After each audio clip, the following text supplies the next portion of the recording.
Welcome back. You are listening to Nate the Hate on YouTube, iTunes, Spotify, and Google Podcast. Be sure to like the video and subscribe if you haven't already, and ring the notification bell in the upper right corner so you're notified each time we have a brand new episode go live on YouTube.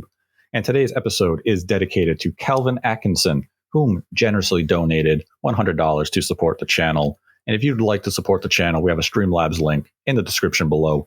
Donate any dollar amount, ask a question, we will answer it at the end of the episode. And if you donate $100 or more, we will dedicate the episode to you. And once again, today's episode is dedicated to Calvin Atkinson. And I'd like to welcome in my co-host, Modern Vintage Gamer. What's going on, Nate? Great to be here. Thanks for having me on. Always a pleasure having you. And we have a fun episode to talk about today. And while it is not about the acquisition of Activision Blizzard by Microsoft that is making waves in the industry right now, that is something we will get into in a future episode. We're going to talk about Sony's 2022 and some of their upcoming plans in the year and how gamers have plenty to be excited about with the PlayStation 5, as we did last week with Nintendo. But before we get into that, I'd like to thank Manscaped for sponsoring Nate the Hate. And I'd like to remind everyone to a cheerful 2022 and make sure you keep your resolutions you can actually keep. And one of those resolutions is having clean and shiny balls all year long. Our sponsors at Manscaped are here to save your balls this year and make the ball drop into 2022 the cleanest and sexiest ever. Set your first New Year's resolution with good intentions and join the 4 million men worldwide who trust Manscaped with our exclusive offer. Go to manscaped.com and use the code NATETHEHATE for 20% off and free shipping. And MVG, have you been keeping up with your New Year's resolution of clean and sexy balls? I have, Nate, and I will tell you that this year I took my package to the next level with the Performance Package 4.0 and the brand new Ultra Premium Body Wash. Inside the Performance Package 4.0, you will find the Signature Lawnmower 4.0. This electric trimmer is designed to trim hair on loose skin. The advanced skin-safe technology reduces cuts and nicks on your delicate nuts, and it comes equipped with a 4000K LED spotlight that will shine a light to the promised land 2022 looks to be. And to complete the set, Manscaped will throw in their shed travel bag and anti-chafing boxer briefs as free gifts to complete all your goodies stored comfortably. And this new product needs no introduction. The Ultra Premium Body Wash from Manscaped solves all three for the perfect addition to your daily grooming routine, but in the shower. I shower every day, and I hope you do as well. This body wash smells great too. It's cologne infused with aloe vera and sea salt to keep your skin feeling clean, nice, and moisturized. So yes, Manscaped is part of my 2022 New Year's resolution. And why don't you tell the fine folks once again where they can get in on this amazing deal? Yes, you can get 20% off and free shipping with the code NATETHEHATE at manscaped.com. That's 20% off with free shipping at manscaped.com. Just use the code NATETHEHATE. That's one word, NATETHEHATE. It's New Year, no pubes in 2022 with Manscaped. And you know what else is in 2022? An exciting year to be a PlayStation 5 owner. And we're going to talk about some of the software that Sony has planned for this coming year. And right off the bat in January, Sony has the the Lost Thieves collection, which is Uncharted 4 and Lost Legacy coming to PlayStation 5. It actually releases, I believe, later this week, where you get improved resolution and performance on the PlayStation 5 over the PlayStation 4 version of the game. And while this release isn't major, it's certainly a quality release that anyone who may not have played these two games on the PlayStation 4 should look into and consider. And if you have the PlayStation 4 versions, I believe you can upgrade to the PlayStation 5 version for $10, where you will get those enhancements. Now, there is a caveat with that. When you play it on the PlayStation 5, you actually lose access to the multiplayer. That will not be featured in this release. And for an individual like myself, I enjoyed the multiplayer of Uncharted 4 back when the game originally launched, but it's not something I have returned to in more recent years. And I'm actually not going to play this collection on the PlayStation 5. I had my fill of these two games. I enjoyed them very much, but the enhancements that will be offered on PS5 simply don't appeal to me enough to justify a $10 upgrade fee. But is this a release that is on your radar right now, MVG? No, for the same reasons as you said, Nate. I've played and finished both, and I love both games. I think they're excellent. But really, it's just not really enough for me to double dip and go back and play them again, even though there are benefits to playing it on the PS5. I mean, ultimately, it's going to be something where it's like, I've already played these games, I've experienced them. And for me, it takes quite a bit to go back to a single-player narrative-driven game and replay them. And as mentioned, as you said, the multiplayer portion is nowhere to be found in this release as well. And I'm not sure if that's because they've already sunset the servers on the existing versions or not, Nate. I'm not sure if you know that, but either way, we're not getting it. So, look, I'm probably going to give this one a miss. I think I'll watch a Digital Foundry video that they'll show off, and that'll be enough for me, honestly. Yeah, I mean, even like the idea of haptics, a sharper 4K image, it's enticing, but it's just not worth the $10 upgrade fee for me because, as you mentioned, it is a single-player narrative-driven experience, and I've already experienced these narratives. And Uncharted 4 was a fine conclusion to Nathan Drake's story, and Lost Legacy is an excellent side game starring Nadine and Chloe. And Chloe, yep. And, it's a really good game that I definitely encourage those who may not have played it to experience on the PlayStation 5 if you can. And I think it's actually a nice little release for Sony to kick off the new calendar year. And it kind of reminds me of how we've seen Nintendo often start their calendar year in previous years. In 2021, we had New Super Mario Bros. U Deluxe. And in prior years before, we had Super Mario 3D World with Bowser's Fury, or we had Bayonetta 1 and 2. We had these slightly enhanced versions of Wii U titles. And this kind of feels as though Sony took a page from Nintendo's book there of just taking prior gen games, enhancing it a slight bit to start off the year with something new, something that should entice new buyers or new inhabitants to the PlayStation ecosystem. Mm-hmm. But Sony gets the ball rolling right away in February when they do bring a hyped major release to market with Horizon Forbidden West, which will come to PlayStation 4 and PlayStation 5. And that feels like the title that Sony's really using to set the tone for the PlayStation 5 in 2022. This is a big release. Yep. It has had a slight bit of controversy around it when Sony tried to upcharge the players to go from PS4 to the PlayStation 5 version. Sony quickly walked that back and said the upgrade will be free. That is the original wording we had when we announced the game. We will honor that. And this is a release I'm definitely looking forward to. Same, Nate. This is a potential, I'm not saying it will be, but has the potential of being a Game of the Year contender, honestly. I mean, I think it's that high of a caliber of a game. Everything that we've seen of this game so far looks impressive.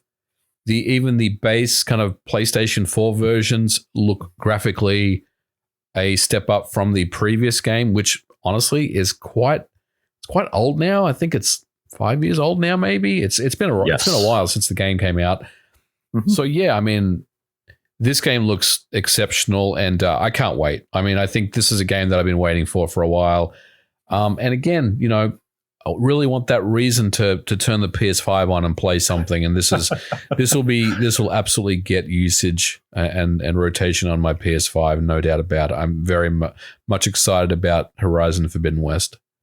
Yeah, the original Horizon came out 5 years ago. It was the end of February of 2017, released just ahead of Breath of the Wild. So Forbidden West is actually in an advantageous situation here. It doesn't have to compete with Breath of the Wild 2. So right, that will definitely do the game some favors. Because that's coming out next year, right? Ooh. So we already talked about this. We did, but we were kind of in a disagreement there. But this title, regardless of its cross-gen nature, it still looks as though it's taking advantage of the PlayStation 5 in numerous ways, especially with the visual fidelity that we have seen displayed by the title. And, it's going to have haptics. So it's going to take advantage of that DualSense controller. And it's definitely, it follows Uncharted nicely with that kind of that 1-2 punch of nice introductory title. Now here's a heavy hitter. And then immediately following Horizon Forbidden West, we have Gran Turismo 7. Ooh, I can't wait for this game. It's another cross-gen game. And that seems to be the trend for Sony in 2022, is that we're going to see a lot of these cross-gen games from their first-party publishing studios. But these are still big releases for the PlayStation ecosystem.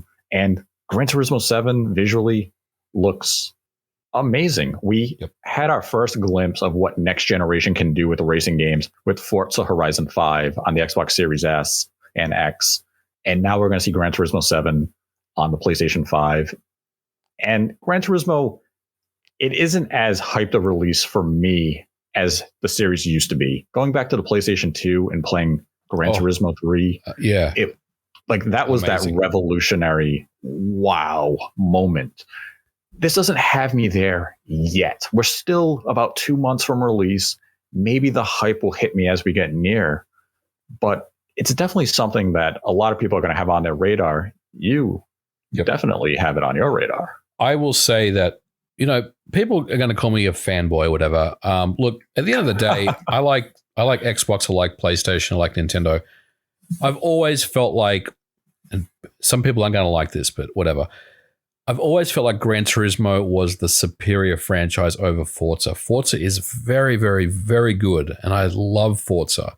But there's something for me about Gran Turismo that is just almost perfection. The way that the cars drive, the way that it feels, the way that the cars handle is crafted to a science. I mean, if you look at the two games, the franchises over the years, Gran Turismo has had a bit of a head start over Forza. Forza's been around for a long time, don't get me wrong. I mean, the original Motorsport came out on the OG Xbox, but Gran Turismo came out on the original PlayStation, and Polyphony has always been the company at the helm making those games. They know how to make good racing games. So I'm very, very hyped about Gran Turismo, as long as it doesn't rely too much on online features.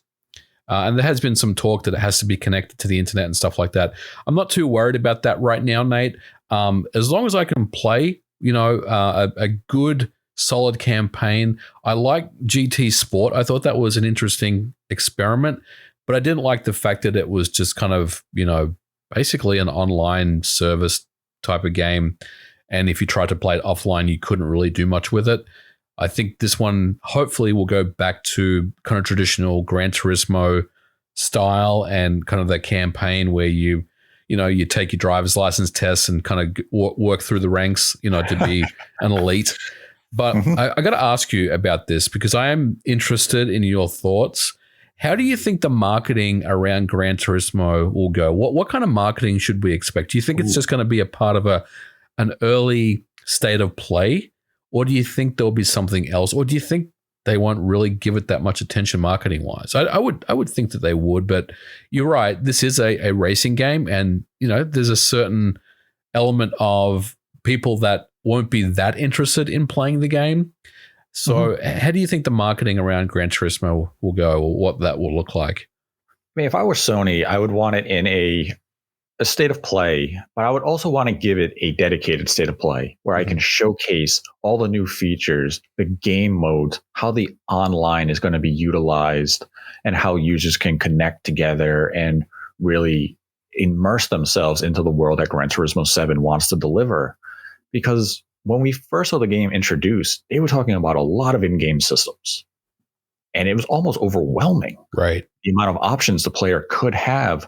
So I think we do see a dedicated state of play for the title where they go into it in depth and they give us that, information. And I think that would do the game well. We know it's visually pleasing.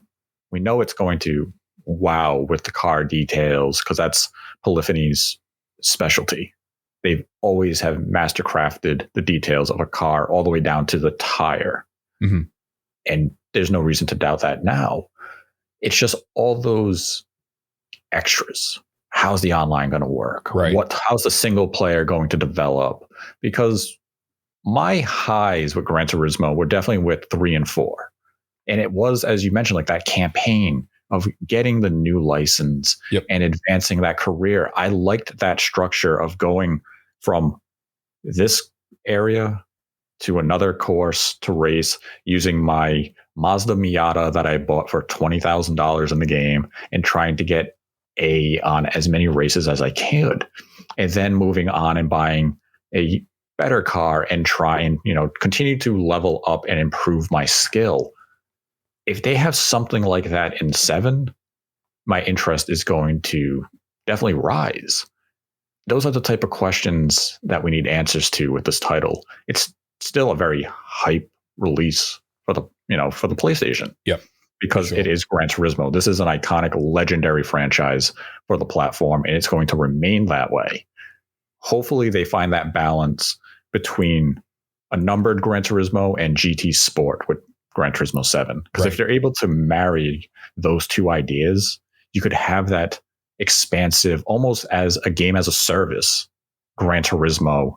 But if you have a strong campaign, you're going to bring in a lot of lapsed fans like myself, I believe. Right. Absolutely. Yeah, you nailed it. I think they have a really solid kind of platform here to knock it out of the park, and I think they will.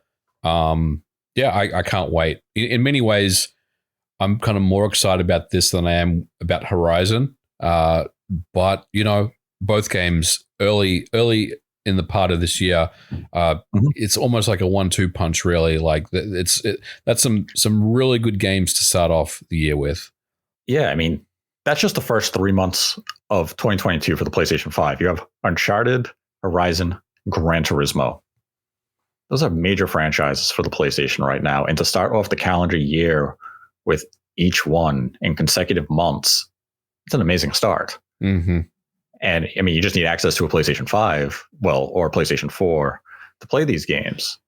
And yes, and we will talk about that because Sony is making that available to people. Yes, that was big news from Sony over the past week. And I would imagine the next release from Sony for 2022 is going to be MLB The Show, because baseball season. We don't really need to wait for that to be announced. It's an annual thing. And, MLB The Show last year was a quality game. Didn't really feel as though it was a next generation take on the sport. It still felt rooted in the PlayStation 4 generation of consoles. So I'm expecting this year to be a little more graphically pushing. I would imagine Microsoft also tries to get it on Game Pass once again. I was going to ask you about that. Do you think lightning will strike twice and it will be announced on Game Pass first? Ooh. I said Game Pass. That was a bit of a slip there, wasn't it? I don't think it's going to be on Game Pass day one. What do you think?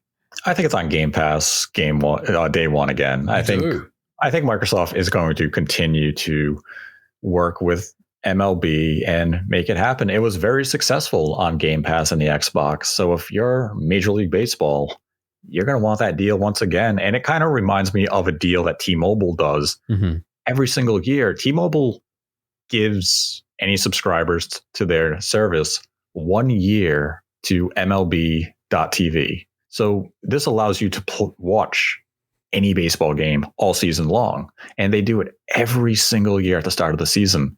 So that's one of those deals that's negotiated with Major League Baseball. I think Game Pass and MLB The Show is going to be that same type deal. Microsoft is just going to go back.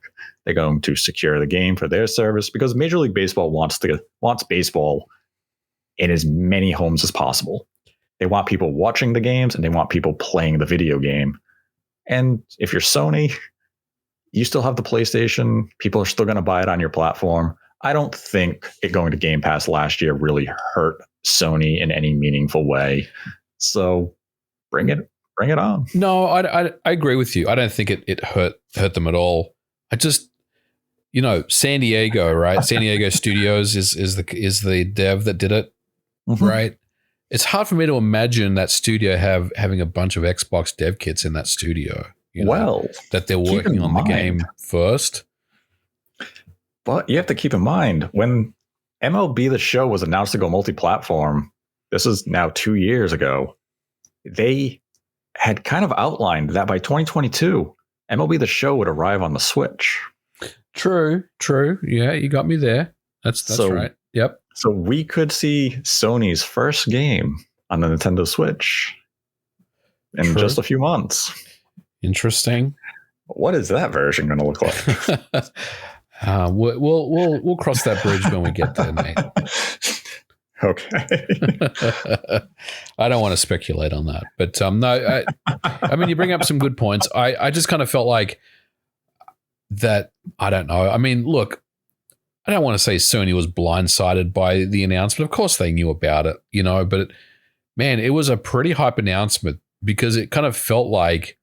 And this is perception, right? This is not the way it went down behind the scenes. Surely not, because,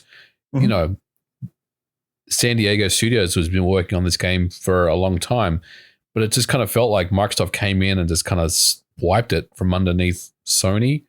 That's not what happened, but that's kind of the way it kind of felt like. Right. So I'm wondering how it's going to go again this year. But no, I mean, you bring up some good points about MLB and everything. Day one on Game Pass, I guess. I'm just, I don't know. Every time it happens, I'm like, is this going to happen again? But I guess it could. Yeah, I mean, I expect that it will happen again, and it's not going to have that impact it had last year. It was just it just came out of nowhere. Mm-hmm. It was like a pinch hit home run from the guy whose batting average was 0. Right. He never got a hit. It was basically a pinch hit pitcher hitting a game-winning grand slam. You didn't expect it. And it was like, wait, what just happened? MLB The Show's on Game Pass day one. Like, wow, if it happens again this year, it's not going to have that reception. It's going to be, okay, that's cool. Everyone gets to play the game. There's no losers here. Unless you buy the Switch version. Depending on the quality. I'm sure it'll be high quality. I mean, Sony San Diego produces great baseball games. So, I mean, at worst, we're getting a PS3 version of MLB The Show. We joke because we love. So hopefully no one gets too mad at us. Now, the only other confirmed Sony release for 2022 at this point is God of War Ragnarok. Mm-hmm. Now, this was a title that they originally proclaimed would be out in 2021. It was never coming out in 2021. And now it's just dated as a vague 2022. Yep. We've seen, I want to say, a fair bit of the game. We know the mythology. We know Thor is going to show up in the game. Mm-hmm. Is this their big holiday game? I think so. But maybe it's not. Like, I have thought about this a little bit as far as, we're assuming that this is their big holiday game, but there's also, some signs that point to maybe this game will be done and ready to go kind of earlier than that, Mm-hmm. I've been following tweets from some of the developers and the people that work at Sony Santa Monica. You see tweets that say, wrapping up production and last day of mocap and, all that sort of stuff. Like, mm-hmm. It sounds like, I'm not saying it's completed now, but it sounds like they're starting to button up this release, right? So I do wonder, if this actually is the holiday game or if this is we'll say August, September type game, end of the summer, right. Start of the fall. And if that's the case, then what is the big holiday game? But look, if I was going to put money on this, Nate, I mean, you have to go with what you know. And mm-hmm. You're right. What we know right now are the games that we've talked about. So I would probably put money on God of War being the holiday game. It's, I think it's going to sit there at the end of the year as a big contender at the Game Awards. But yes, what if it's not? I mean, where does that leave us with Sony then? See, I don't think it will be the big holiday game. I actually agree with you in terms of a release frame of September. Yeah. It feels like that start of fall pre-holiday game is how I'll call it. It does, doesn't it? It has that aura to it. Like, we'll get one more meaningful blowout of the game, probably Sony's June State of Play or PlayStation presentation, however they brand it. And then the game's going to come out about 3 months later. I feel like that's the marketing that they're doing with this title. Kind of like they're going to position it like Ghost of Tsushima was as the PlayStation 4 swan song. Right. Or what was deemed to be the PlayStation 4 swan song before we found out that Horizon, Gran Turismo 7, and God of War were all coming to the PlayStation 4. I think that is that pre-holiday game because they're going to have a bigger title for their holiday. And now this is going to get into some of our speculation of where Sony goes in 2022 for first party. And I think the holiday game this year is going to be The Last of Us Part 1 remake. Okay, well let's explore that because I have thought about that. I mean, that is a game that has been rumored. I think it's a safe bet that it exists and it will be something that we'll see showcased this year. But how do you think that's going to go down? So, I mean, it's a remake of a PS3 game that got a PS4 version, which you can play on backward compatible on a PS5. So that they gave PS5 users as part of the PlayStation Plus collection. Right. So, look, Sony's all about people double dipping, right? You know, we know this. And look, let's be realistic about this. If this is the game, it's still going to sell millions of copies because it's a beloved Sony franchise. It's a fantastic game. And in many people's minds, it's one of the best games they've ever played. So yes, I mean, in that regard, it makes sense. But I also question, like I said, this is a game that we've seen before numerous times. And so what are they going to kind of give us that's kind of different this go around? Do you think they're going to add some stuff to bring it in line with the TV show? Yes. Well, I mean, if that's true, then that would definitely be a case for, hey, you definitely want to go back and play this game again because there is some new content that we've added into the game. But I'm curious about your thoughts on this, I guess.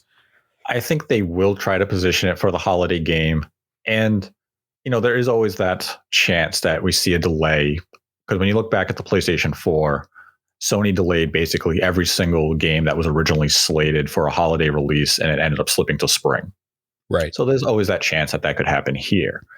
But I think they want The Last of Us remake to be positioned as closely as they can with the HBO television show, which is slated to come out later this year. It's just that simple hand-in-hand marketing. Yep. So when that comes out, you're gonna change the game probably slightly because we have to keep in mind this is a remake. This isn't just an enhanced remaster. Right. So by using that term remake, they can modify narrative points. Yep. They can modify certain character interactions that we had experienced in the PlayStation 3 game. I would almost view the PlayStation 3 game at this point as maybe a skeletal outline of what we will get with the remake, because we know we're going to see beautiful, lush visuals that probably put Part 2 to shame. Because we know the skill level at Naughty Dog. Oh, yeah. No doubt. And when I think back to when I originally played The Last of Us Part 1, it was definitely one of those games I played through, and I really didn't feel the need or desire to return to it because it showed that darkness of humanity. Yeah. And it showed how animalistic we can be when you get pushed to that breaking point. Well, I said at the start of the show that I don't tend to go back and replay single-player narrative-driven games. But The Last of Us is the exception to that because I did play it on the PS3. I thought it was fantastic. I loved it. One of the best games I've ever played on the PS3 without question. And then when the PS4 came out, when I got a PS4 Pro and that updated version came out, I was like, you know what? I want to play this at 60 FPS. And so I did, and I loved it all over again. So I'm kind of contradicting what I said previously, but I would probably get this, Nate, and give it another go, especially if there's new content that's been added to the game. See, I think that's going to be that's what they're going to use to get us to triple dip. Right. They know they can't give us the exact same game that we can currently play backwards compatible in just Last of Us visuals. There has to be something new. There has to be something to entice us into this world. And it has to be kind of a narrative change. At the same time, they are kind of confined to the narrative structure of the first game in many ways. Like, you kind of have to conclude the exact same way because that leads into part 2. But maybe you could further expand on certain areas towards the conclusion so that the motivations of part 2 and the characters are a little better understood for the end user. Or even a lot of the stuff that happens in the middle of The Last of Us Part 1. I mean, you have cannibals. Mm-hmm. You can flesh out these characters more. You can flesh out Joel if you wanted to. You could flesh out his brother, Ellie. Mm-hmm. There's a lot of areas you could really dive deeper into with a remake. And depending on how the show is structured, I'm sure they're kind of in communications with HBO and the show writers to say, hey, this is what we're planning to do with this remake. What are you guys doing with the show? Maybe this is something that we're going to implement that you're going to borrow from. I think there's going to be a lot of like that type of communication and collaboration. And you can even look at the latest Spider-Man movie. Some of the ideas for these films were taken from Insomniac's Spider-Man games. Yep. So I'm expecting something similar here. But we also have another Last of Us project that I believe we will finally see in 2022, and that's Factions. Yes. This was announced and was supposed to release with The Last of Us Part 2 going on just about 2 years ago now. They've been silent about the project. They just say it's very ambitious. This feels as though this is something that has to come out this year if you really want fans to care about it, because it's been a long, long time. This is something that I've been struggling with, wondering if this is even a thing. What I mean by that is, yes, it's a thing, but is it a thing that will ever see the light of day, get released? Because I am curious as to why it's taken so long, especially given the fact that The Last of Us Part 2 is, am I right in saying it's a 3-year-old game now? Or a 2-year-old game? I think it's 2 years. It's 2 years. So, I mean, it's still been a long time since that game came out. Yes. So I don't know. I mean, I think you're right. I mean, I have heard stories about Factions this year, but it's also like, man, you're just dropping this multiplayer for The Last of Us Part 2, literally 2 years after the fact. See, that's the one area that I have a hang up over is how do you bring this to market? Do you bring it as a free-to-play game, or do you package it with The Last of Us Part 1 remake so you can bring that $60 or $70 price tag on it and you make it feel as though it is a more complete package? Because The Last of Us Part 1 on the PlayStation 3 did have the multiplayer Factions. Mm-hmm. So maybe they pivoted to that at this point, that the Factions that we had originally heard of, which was supposed to be part of Part 2, is no longer Part 2. It's going to be packaged with Part 1. And that way they do deliver on their promise, just in a slightly different way. I mean, maybe they're looking at the success of Halo Infinite online, and maybe they will make it a free-to-play game with certain microtransactions and things that you can do, But yeah, Factions for me is an interesting one. Like, it's one of those things where it's like, we know it exists, but when will we actually see it, and where will it fit into the grand scheme of things?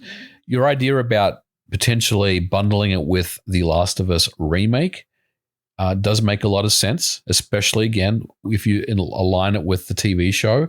It does make a lot of sense. But yeah, man, I am curious as to why it's taken so long, for this game to come out. And we still have to wait probably most of this year before we see it. I mean, like, the only thing I could really imagine has happened is that they were working on Factions as much as they could. They have said it's very ambitious and the scope is larger than what they originally envisioned. And then based on the reporting with The Last of Us Part 1, it was that they had an external studio who made the pitch, and then Naughty Dog took it over. So they may have just said, now we're doing both these projects. You got to merge them. I mean, it kind of sounds like, and I don't know anything about Factions, but does it? I mean, it almost sounds like one of these H1Z1 style games where you got to like build stuff and then survive. These hordes of clickers and whatever they call them in the game. Trying to get. I don't know. I mean, it does sound ambitious and it sounds interesting, but they have a lot to deliver. Yeah. I mean, and you got to wonder. I mean, look, most of these Naughty Dog games over the years have had a multiplayer edition, but let's be honest. Like, I mean, Uncharted multiplayer was fun for a while. The Last of Us multiplayer was fun for a while, but the multiplayer is not what we know Naughty Dog to be. You know, they're not a company that does that. I mean, they do an amazing job, but it's all about the single player stuff. So, you know, is this something that they've really been working on over the last 2 years, or is this something else? Like whatever's next, you know, for the Uncharted series, or maybe The Last of Us Part 3, you know, or whatever. I mean, or maybe there's multiple teams working on different things. I guess we'll find out, you know, this year. Yeah. I mean, definitely a lot to look forward to from The Last of Us, and 2022 definitely feels as though the year we begin to get those answers.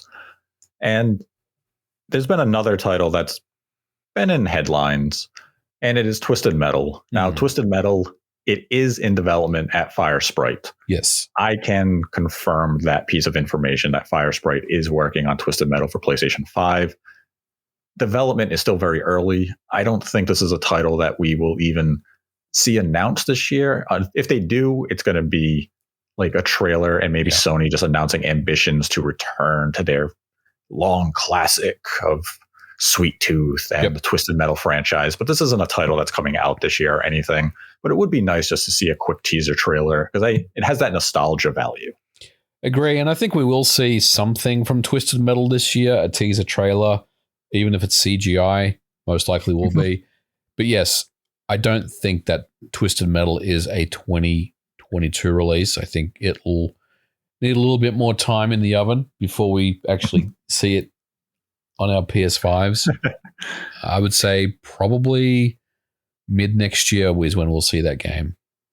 See, now this is the challenging thing with Sony, especially in comparison to Nintendo, is a lot of Sony's key first-party developers have either just released games or they are on the verge of releasing games in 2022. And that makes predictions for what we will see outside of the titles we've already talked about in 2022 from Sony very difficult. We know Sucker Punch is working on a new title, but it feels far too soon for them to have something out in 2022. We just had the Ghost of Tsushima DLC come out last year, as well as the deluxe version of the game. Could we potentially see their vision of a new Infamous in 2022? Maybe as an announcement, but not a release. Right. If they are indeed working on that project. Yeah, I mean, I think, look, you know, if we get the games that we've already talked about come out this year with no delays, right? Sprinkled in with new trailers of up-and-coming releases that we don't know anything about yet, like a new Infamous game, or like a Order 1887 or a Bloodborne 2. I'm totally fanboy. Wow, you're dreaming big right now. But if you get people excited about the future, right, and deliver the 4 or 5 games that you had committed to this year, then you've done your job, in my opinion. You've had a pretty successful year. You've kind of covered all your bases.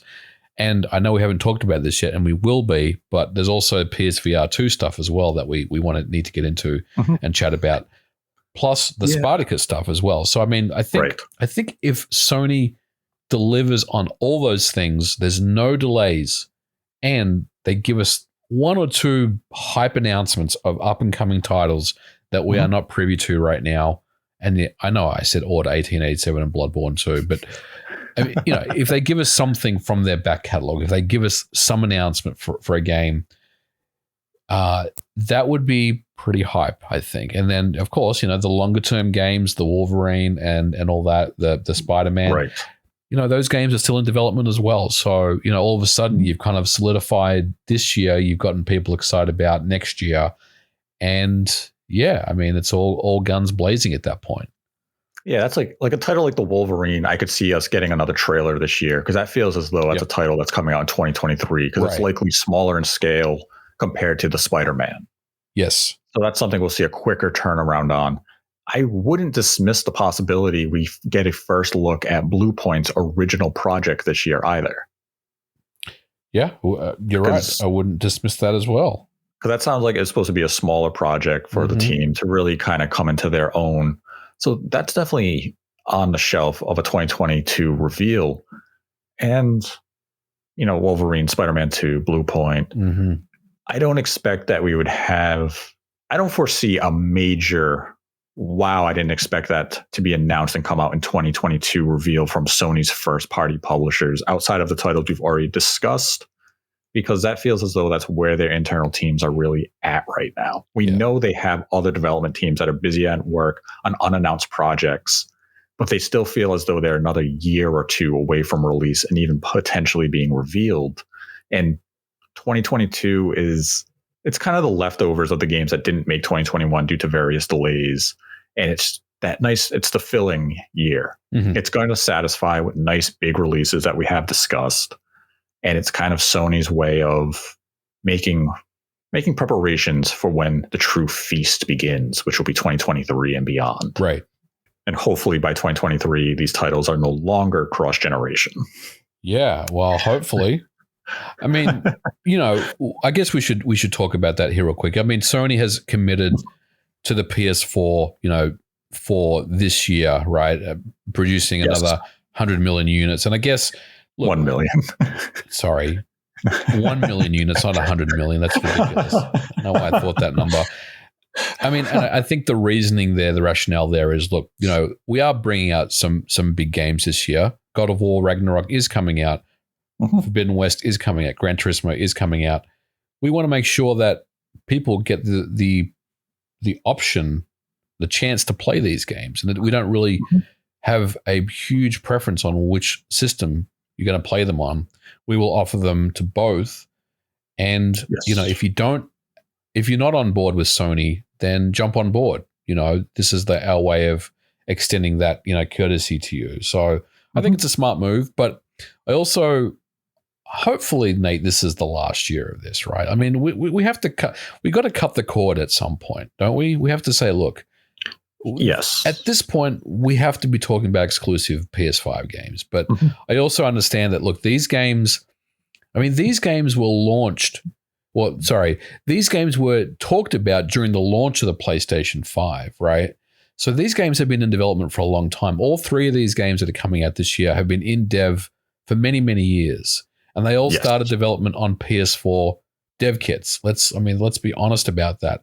So it does make sense that these will be cross-generational. But at some point, we have to say, look, we have to be done with this. And I think, I don't know. I mean, what do you think about this? I mean, what the Last of Us remake, is it going to be an exclusive PlayStation 5 release, or is it going to be on the PS4? I mean, see, that's a challenge right there because of the TV show, you would want it on as many systems as you could. That's what I'm thinking as well. Yeah. Because you'd want that appeal to people who maybe they're not ready for that. They haven't been able to find a PS5, so they can buy that PlayStation 4 and they can play The Last of Us. Yeah. And it makes sense from that business standpoint for Sony that they don't care where you're playing these games as long as you're playing them. If I'm Sony, the only thing I'm really surprised about is that they have not cut the price of the PlayStation 4.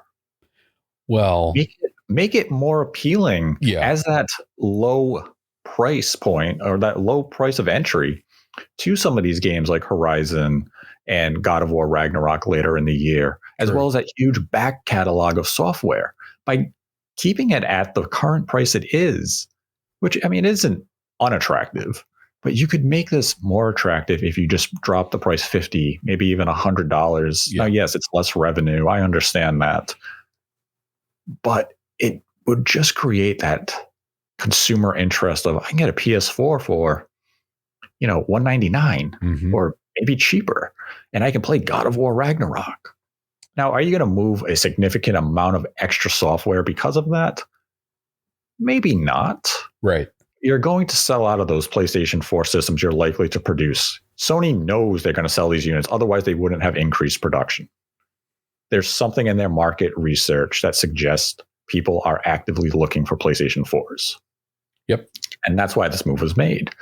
And I would make The Last of Us Part 1 remake cross-generation. simply for that mass casual appeal that we potentially could see from the TV show bring to that franchise. Yeah, it probably is. I mean, and another way to look at it is The Last of Us on the PS4 right now is an update from the original PS3 game. So, this will be a much better looking game overall and everything. Yes. More in line with maybe The Last of Us Part 2, that kind of visual fidelity. So I mean, I think it makes sense that they will. I mean, I think this year everything announced will most likely be cross-generational. Yeah, if it's announced and released this year, it's cross-gen. Right. And then I think 2023 will really be the beginnings of next generation. It's going to be when we see exclusives really start to deliver and be released on the PlayStation 5 from Sony's internal studios. Because, I mean, as mentioned at that point, you're looking at 2 years of cross-generation support, which is quite giving when you look back at the previous generations. I mean, PS3 going into PS4, it's immediately cut. Mm-hmm. There was no overlap in releases. I mean, now we are in an unprecedented situation where the industry has never faced a pandemic like this. Yep. So pivots were made and they are adjusting the best they can. And, Sony, Nintendo, Microsoft have all made the pivots, third-party developers as well, where they've committed resources to current gen and next gen versions of games because they have to. They can't ignore the base that the PlayStation 4 has in favor of the smaller user base on the Xbox and PlayStation 5. And with the chip shortage impacting hardware, these budgets of these games, they're looking, saying, how can we make money? Mm-hmm. We have to do cross-generation releases. So it's understandable. More people get to play it. It's also, very similar to why Sony does PC versions. They want more people to experience the games. They want to make more revenue. Everyone, everyone benefits. Absolutely. As they should. I mean, the PC thing is something that's working out for them. It's been very successful for them so far. And I think, I was a skeptic. I think about a year ago, I would have told you that I didn't believe that God of War would ever be on anything other than a PlayStation system. And but clearly things have changed a lot since then. And Sony is looking to bring, I think, their entire catalog to the PC where it makes sense for them to do so. Yes. I mean, and we're going to continue to see that in 2022. More and more back catalog games from Sony's publishing studios are going to make their way to PC, and PC gamers are going to have a lot to enjoy from Sony's first-party efforts. Now we can go into some of the third-party announcements that we are expecting in 2022, because a large portion of Sony's software or PlayStation software comes from third-party partners. We've seen that Square Enix has been a very loyal partner to the PlayStation 5 and PlayStation 4 in these early days, committing exclusive Final Fantasy 16 to the platform and other announcements. And that's something that I definitely foresee going into 2022, that we will see Final Fantasy 16 release likely in the second half of the year. I think it releases this calendar year, though. We have Forspoken coming out in March. We have Final Fantasy Origin, Stranger in Paradise, also coming out in the first half of the year. And I think, pending when Final Fantasy 16 finally does release, I think we finally see Square Enix announce Final Fantasy 7 Remake Part 2 as a PlayStation 5 exclusive. Okay.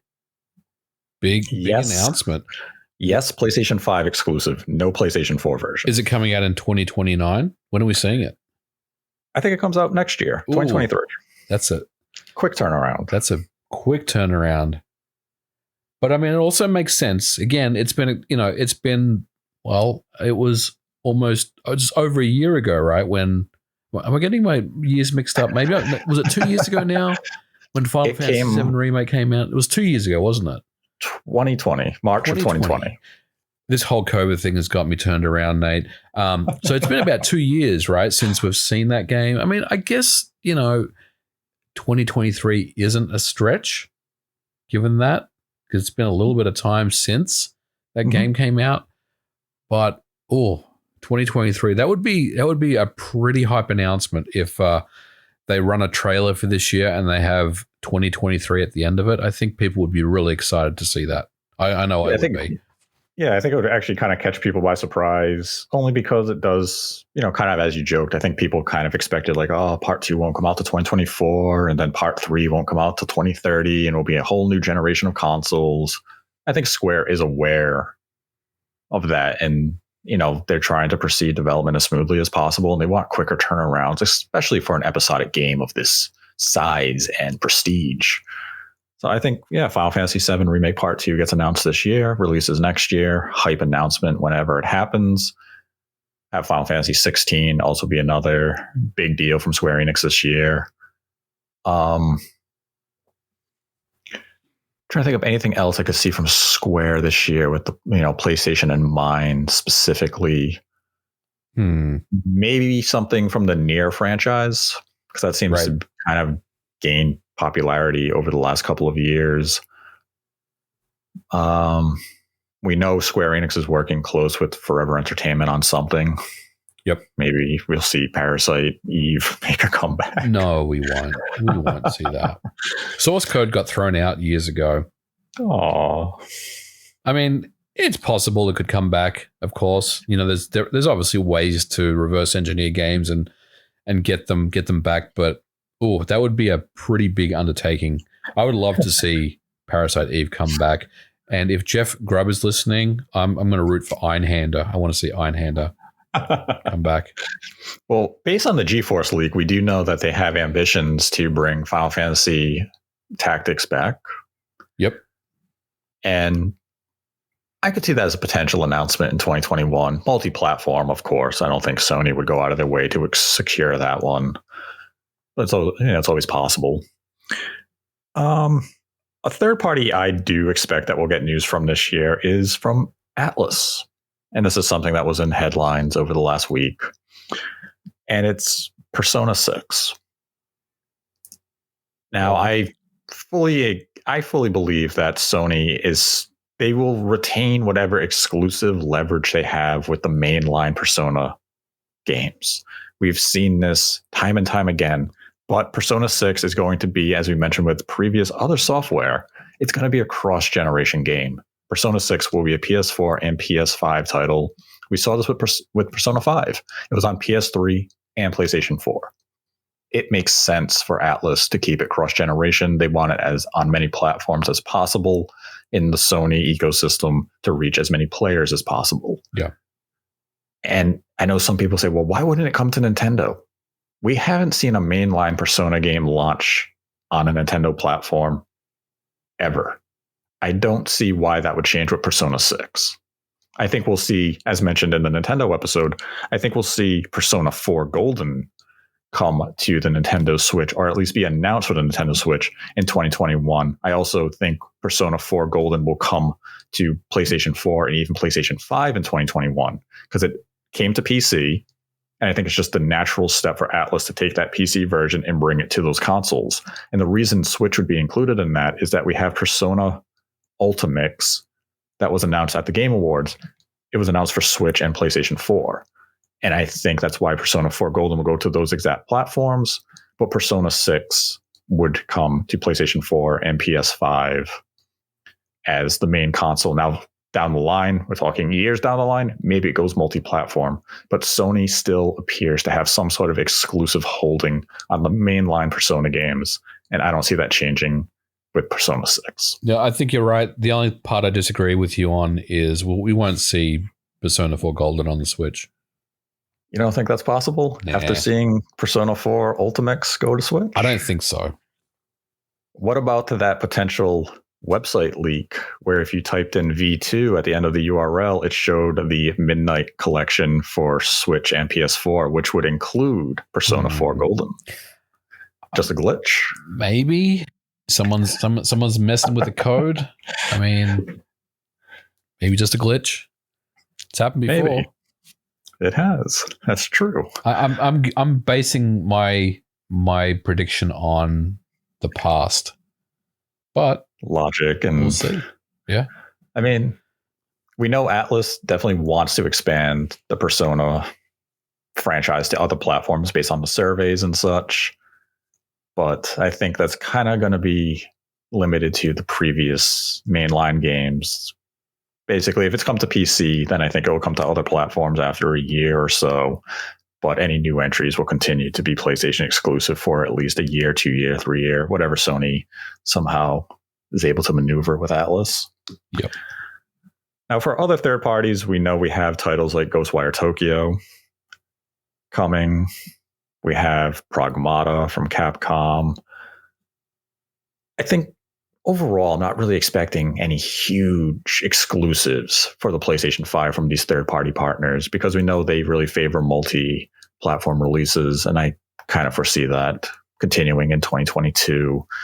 But we'll definitely get more information on like Pragmata. We'll finally have the release of Ghostwire Tokyo, which, I mean, shaping up to potentially be a pretty hype game. Yeah, it looks good. It's interesting. I hope so that we'll get to see that game soon, because it's been, I don't want to say in development hell, but it's been a game that's been around for a while. You know, it was right there with Deathloop, you know, and Deathloop has come and gone, and we're still waiting for Ghostwire. So hopefully we'll get to see more of that game here pretty soon. Mm-hmm. Now, are there any other third-party predictions you can think of or that you're anticipating this year from Sony's many partners? Just one. I'm anticipating that Silent Hill will not be featured this year. So you don't think we will see Silent Hill from everyone's favorite studio? Is that Konami or is that Blooper Team? Blooper. No. What about, Konami's an interesting one to bring up, though. Yep. But we see Konami in any meaningful way in 2022. We will see Konami in some way. Whether it's meaningful, I'm not sure. But think about an old franchise that you barely remember, and they'll probably bring it back in some type of retro throwback collection. Okay, I like that. That's a good little... I like that. But I don't know what that would be yet. Time to think of some old school classic Konami games. Like Legend of the Mystical Ninja or Pocky and Rocky or Parodius. That's a good one. The Parodius collection. Okay. All right, everyone listening, think of some old school Konami involved games. Hypersports.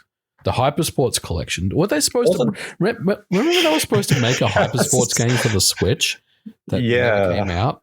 They announced it. Apparently, they had like behind the door demos with media. That's right. And then the game just never came out. It must have been terrible.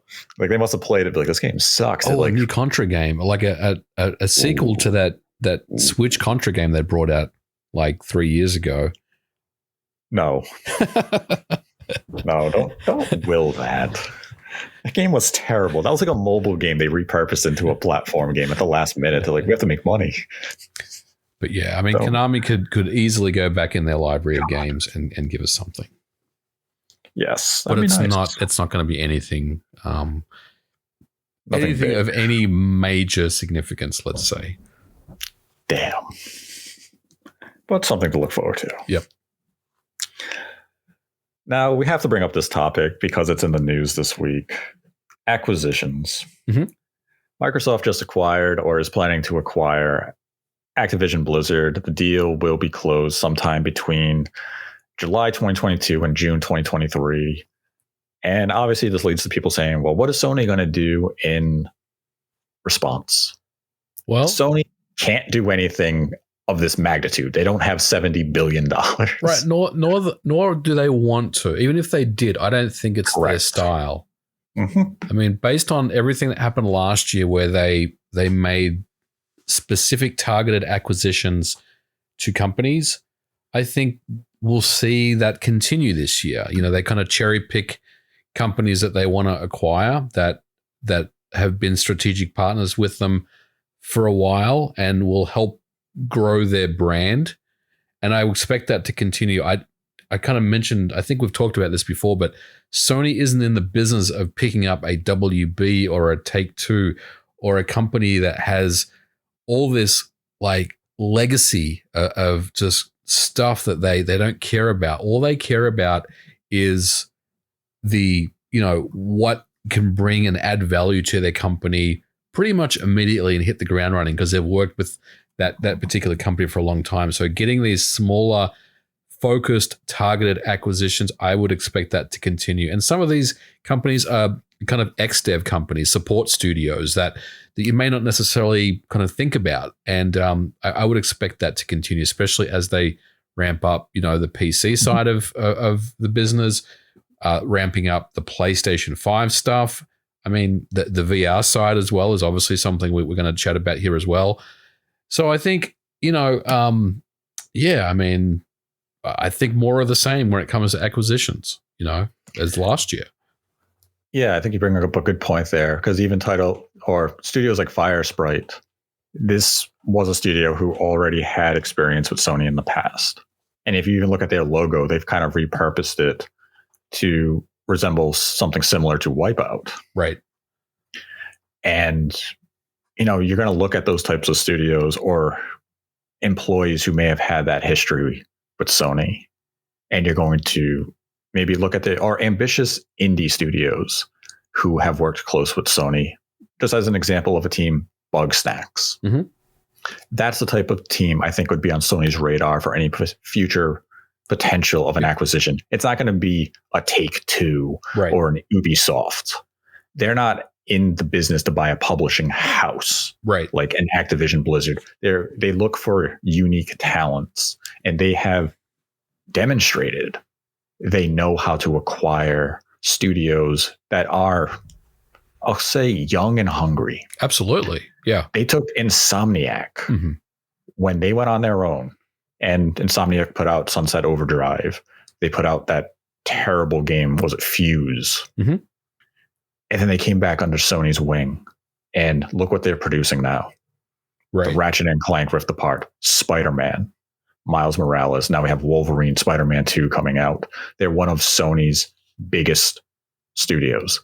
Naughty Dog, always a talented studio.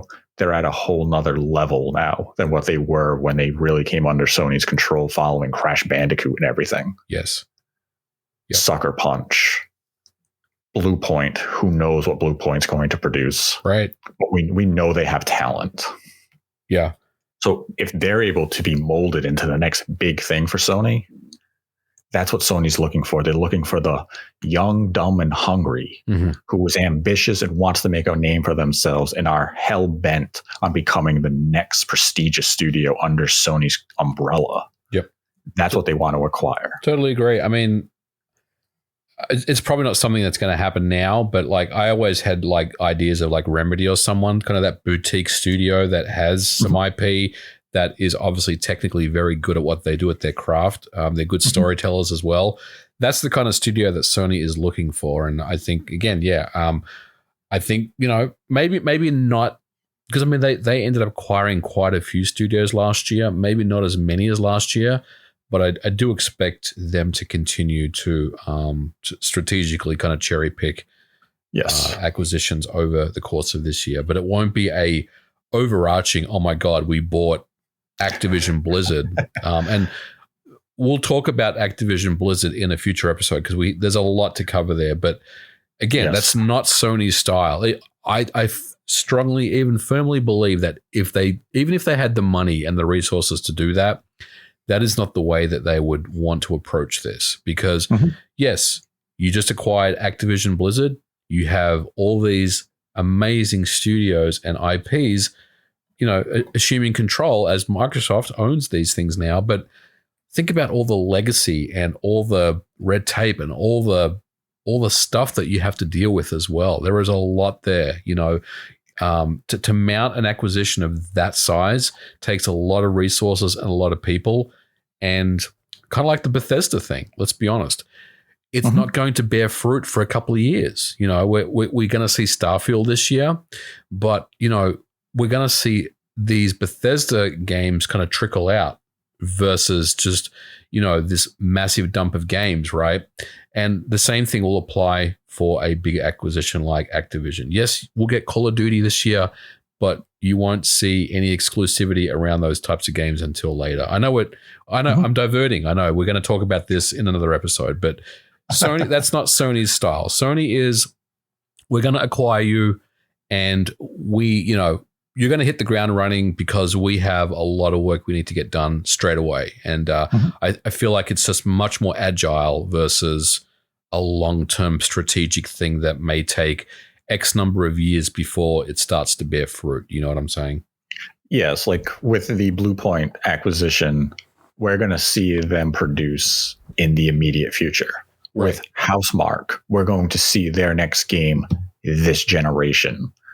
When you look at these major acquisitions that Microsoft have done, we still had Bethesda publishing games on non-Microsoft platforms last year with the release of Quake. Mm-hmm. Whereas the moves Sony is making, you're benefiting us right out of the gate. We're laser focused on a very particular acquisition model. We're looking for cheap, talented studios. And there's a lot of up and coming indie studios who have made names for themselves. Like, as I mentioned earlier, the Bugsnax team. Yep. Hollow Knight, if they ever wanted to expand, that's going to be a team that would definitely be on the radar of any console manufacturer or any major developer. Who's the studio that did Kenna? Because that would be one, right? Yeah. Ember Labs. Yep. That would be absolutely a team that Sony should be looking at saying, yes, you have amazing technology. Yep. Like, I recently played Kenna to completion. I definitely have my gripes with it, but it was a good freshman effort. Right. Their tech for that engine is fantastic for an indie studio. The visuals they were able to produce is wow. The gameplay needed tuning, and that is something that Sony would be able to help them with by bringing on veteran engineers and designers to help guide them to produce a better product. And with their funding, a sequel to Kenna could really become a mascot for the Sony brand if given that opportunity. Mm-hmm. It has that potential. They just need the funding and the guidance to get there. But that's the exact type of team that if I were Sony in 2022 would be looking to in terms of an acquisition. They're young, they're hungry, they want to make a name for themselves. Fuel them, give them the sustenance needed to become your next development beast. Because you have monsters in your umbrella right now. And so Microsoft made the moves they've made because they know they have to compete with Sony. Yes. Because Sony's internal development teams are strong. Guerrilla is a force. Mm-hmm. Oh, yeah. Look at that Decima engine. Yep. Yeah, it's something incredible. I mean, it's amazing what they do. And I mean, like, they're not going to do that major acquisition, but they're going to make small moves that are meaningful. Yeah, absolutely. And that's it's the right play, It is. It absolutely is the right play for them because it suits their needs. And it's something that like Nintendo kind of does as well. Nintendo's they're not hunting for major acquisitions. If something good that fits them well comes along, they say, let's go. Yep. Now, there is a lot more in Sony's 2022 that we will discuss, but it'll be in a future episode only because these two topics could easily take us another hour or basically another episode in and of itself.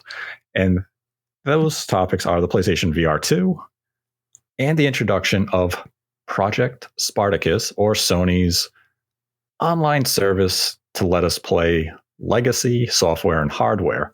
Now, those two things will be in their own episode coming up in the near future. We had intended to have it in this episode, but those two topics will easily take us an hour, and we don't want to give you a 2.5 hour episode. Yeah, I've got some stuff about Spartacus. Yes, there's a lot to talk about with Spartacus, and there's a lot to talk about. All these new PS3 rumors. I'm going to put them all to bed. So listen out for the part 2 of this episode coming up. MVG is ready to dive in. I'm bringing the facts. Bringing the facts. So yes, definitely look forward to part 2 of this when we talk about PSVR 2 and Project Spartacus. We will have that out in the very near future. You can follow me on Twitter at Nate the Hate, followed by the number 2 to find out when it will be going live. But right now we're going to go into some of the Streamlabs questions for this week.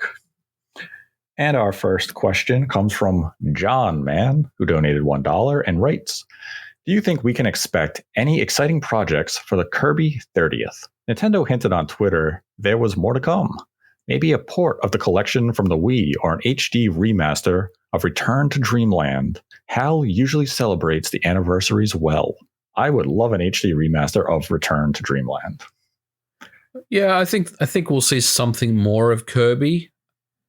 I don't know what that will be, but I definitely welcome it. And yeah, let's take a look.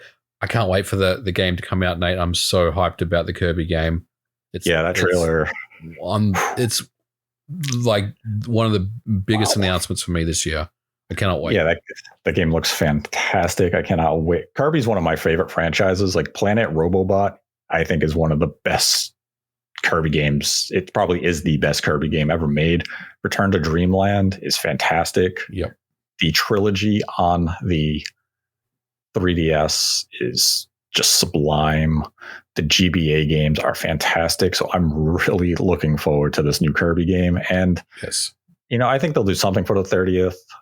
As to the level that they celebrate it, it's hard to say. I mean, right now I'd go in with low expectations. Probably get a pink Game & Watch. Right.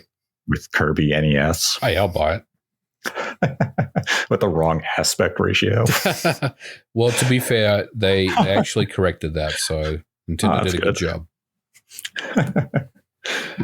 Then had a $1 donation from Jackie G, who writes, do you think we will get a brand new original 2D Zelda game anytime soon? No. Unfortunately, I agree with my co-host here. I think the next 2D Zelda we would get would probably be a remake of one of the Oracle or both of the Oracle games. Yep, you got it in one, Nate. That's what I'm thinking as well. Then had a $5 donation from David Cast JRPGs. Right? Thanks for the great show. It's always a blast. Quick question. Nate, can you say anything more about Persona 4 Golden on consoles? I kind of got into it on this episode. Should answer your question.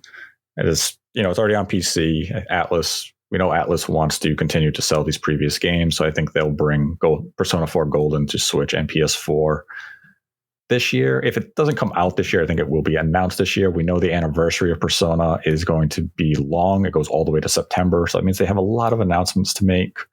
And I think Persona 6 would be the concluding announcement in September when the anniversary wraps up. They also have one additional question in this, and it's for MVG. What releases first, Abandoned or Silent Hill? Can I select Part C, neither? No, you have to choose one, which means we're not going to see the answer you're going to give means you are acknowledging it exists. God. This you're trapped. I mean, we're not seeing anything more of Abandoned. I mean, Hassan has abandoned after the debacle of last year. I mean, yeah, I'm gonna just say nothing. No, admit Silent Hill exists when it's coming out first. Silent Hill is a game that has shipped before. I will acknowledge that. And Abandoned has nothing except a, what was it called? A real-time experience. A real-time experience. Damn you. A dude walking. I feel like he tried to trap you there, and he did. I'm not taking it, sorry. We then had a $10 donation from Skatittles, who writes, I missed you guys so much.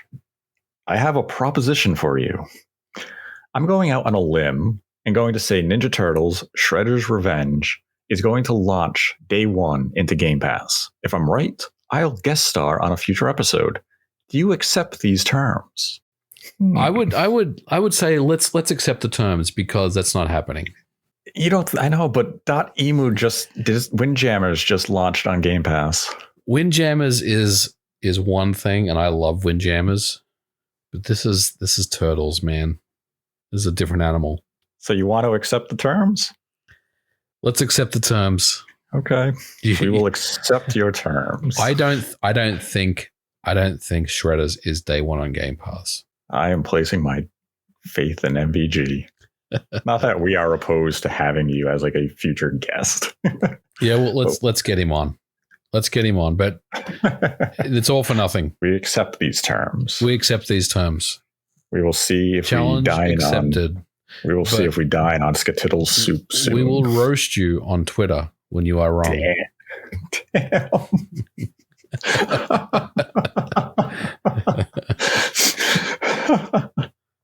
That had a $3 donation from Jason X.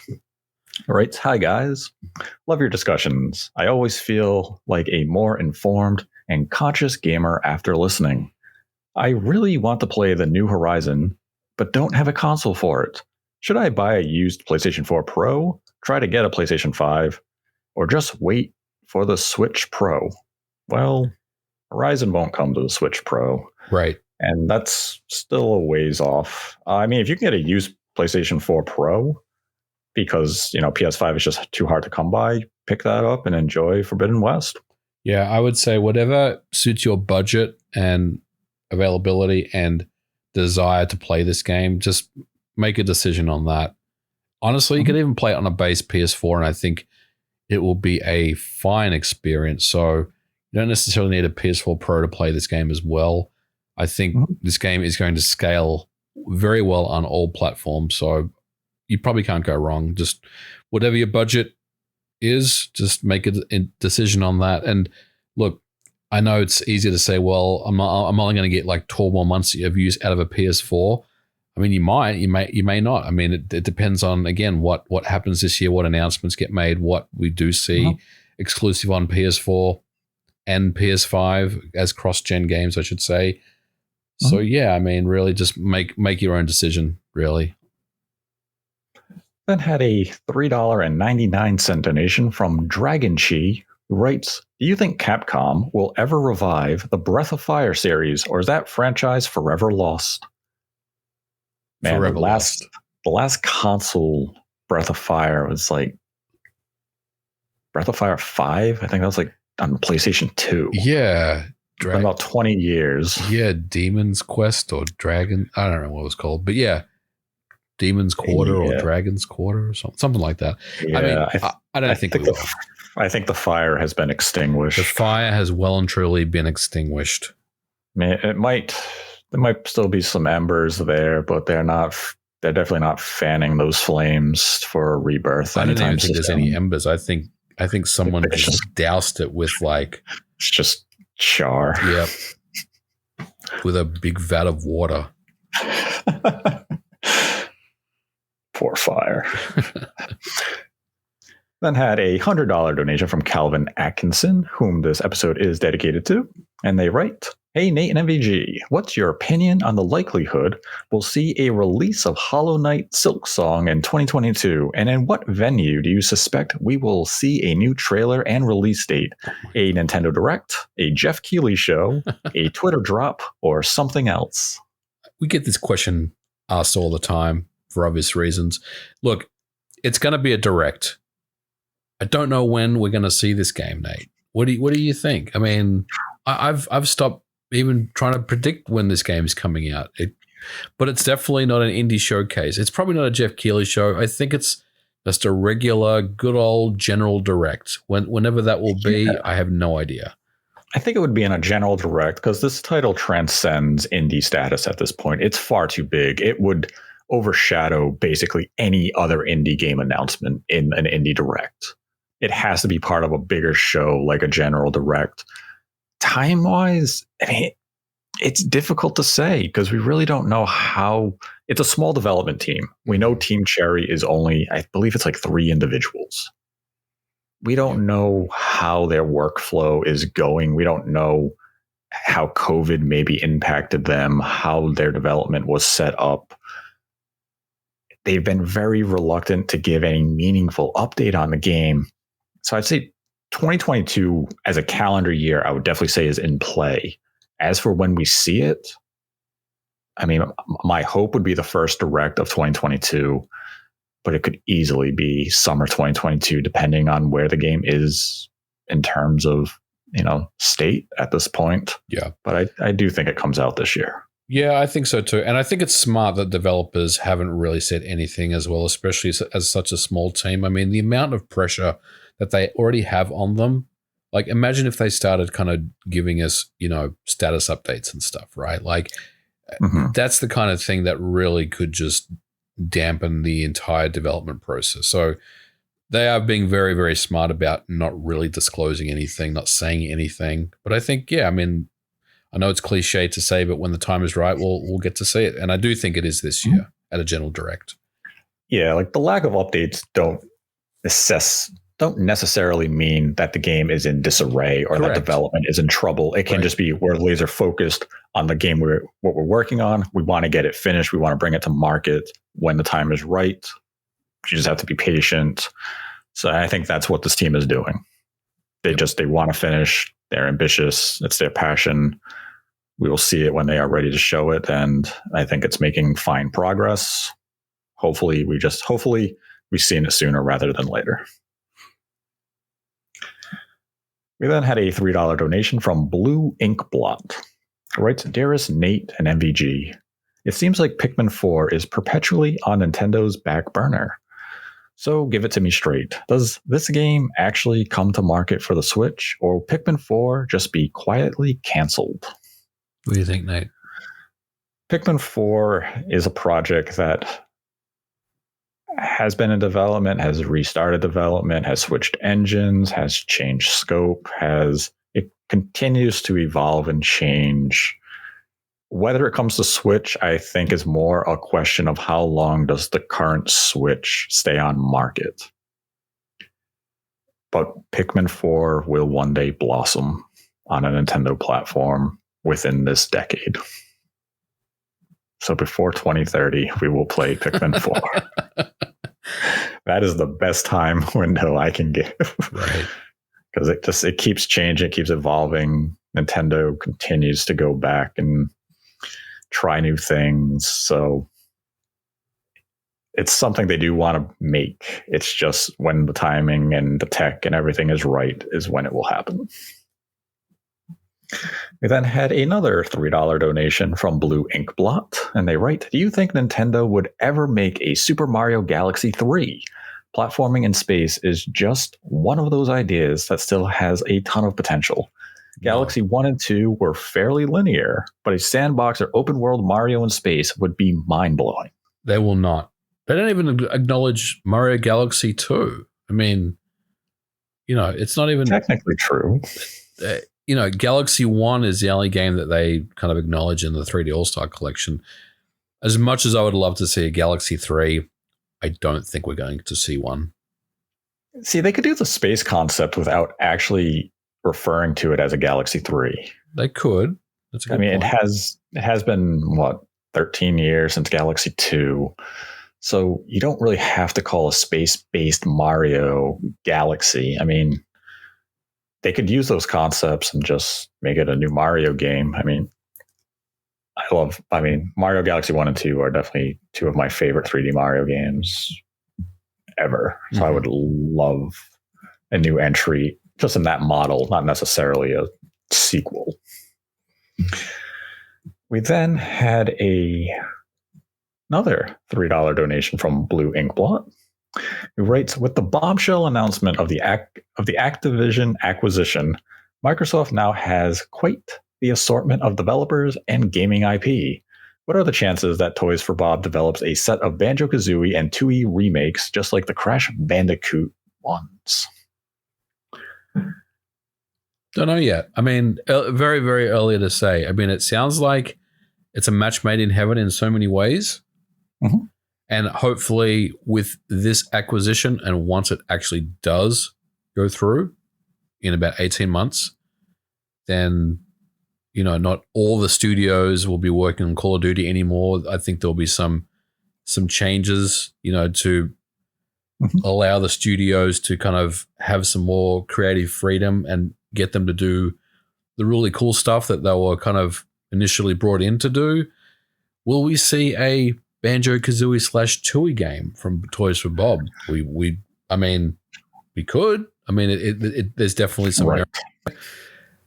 But, I guess on the flip side of that, Rare is the original developers of that game. So why aren't they doing it, Yeah, I mean, that's the thing. Like, Microsoft owns Rare.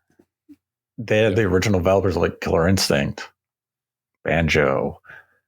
A lot of these IPs Microsoft own, Perfect Dark, that they have not gone back to make these games. Likely because the talent at Rare is simply, it's not the same talent that made those games. Right. So that has changed. Toys for Bob, in theory, is a potential good fit. And that's the thing with this acquisition is there's a lot of good things in theory. But until this deal is finalized and we have a better understanding of Microsoft's vision for a studio like Toys for Bob, that's a dream for them to do that. It's a good dream to have. It's a good dream to hold. Will they go that route? It's far too early to say, but it's definitely something to hope for. And I think they would be a good fit. I agree. Yeah. Because, I mean, if it is in the same vein as the Crash games, it's really similar to Blue Point. You're an art restorator. Right. You're going to take the skeleton that's there. You're going to make it modern.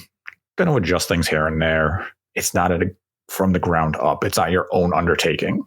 So it could be a good fit. Definitely hold on to the hope. Then had a $10 donation from Dark B Andy. Right, can acquisition be done by force?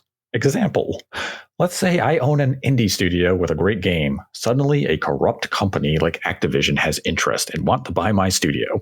I refused, but they don't take no for an answer. And they just bought it outright anyway. No. Both parties have to agree, obviously. Yes. Like in the case you use as the example, you're an indie studio, which would mean you are independently owned and operated. So if Activision came and said, I want to buy you for $1 billion, you have to say yes. They can't just take you over. Right. In the case of a bigger corporation with a board and shareholders, the best example would be what we saw with Ubisoft several years ago, where Vivendi kept buying up shares. And their hope was to basically do a hostile takeover where they would be the controlling shareholder. And once they had a controlling share, they could then force the board to say, we want to sell to ourselves. But in the case of like Activision and Microsoft, it would have been the board with the controlling stake of shares, so 51%, approved. Yeah. They said yes to this deal. There can't really be a forced acquisition unless, like the Vivendi example was used, where you just had a bigger company continually buying shares until they had a controlling stake in the company. And they couldn't be, once you have that controlling stake, no one else can vote you out. Mm-hmm. You have control. But that would only be to these large, massive companies. And to do that is very difficult, because what we saw with Vivendi is that as they were buying up more and more shares, Ubisoft is aware of that. So they would buy back shares so they could dilute Vivendi's hold, and Ubisoft would remain majority shareholder to make sure a hostile takeover cannot happen. That's why a lot of these bigger companies, if you've ever seen like the Social Network, just as a very loose example, you had Zuckerberg say he wants 51% ownership. That way, he would always retain control. Yes. Nobody else could take over the company. So it's very difficult for a forced acquisition to take place. And that is the last Streamlabs question for this week. And I'd like to remind everyone that they can get 20% off and free shipping with the code NateTheHate at manscaped.com. That's 20% off with free shipping at manscaped.com. Use the code NateTheHate. That's one word, NateTheHate. It's a new year, no pubes in 2022 with Manscaped. And this episode is once again dedicated to Calvin Atkinson. If you'd like to support the channel, we have a Streamlabs link in the description below. Donate any dollar amount. Ask a question. We will answer it at the end of the episode. Donate $100 or more. We will dedicate the episode to you. We will have part 2 of Sony in 2022 coming up soon, where we will talk about Project Spartacus and PSVR 2. So be on the lookout for that. And I'd like to thank MVG for joining me as always. Always a pleasure, Nate. Thanks for having me on. It's always fun talking to you about the possibilities of what 2022 will hold. And until next time, continue to embrace the hate.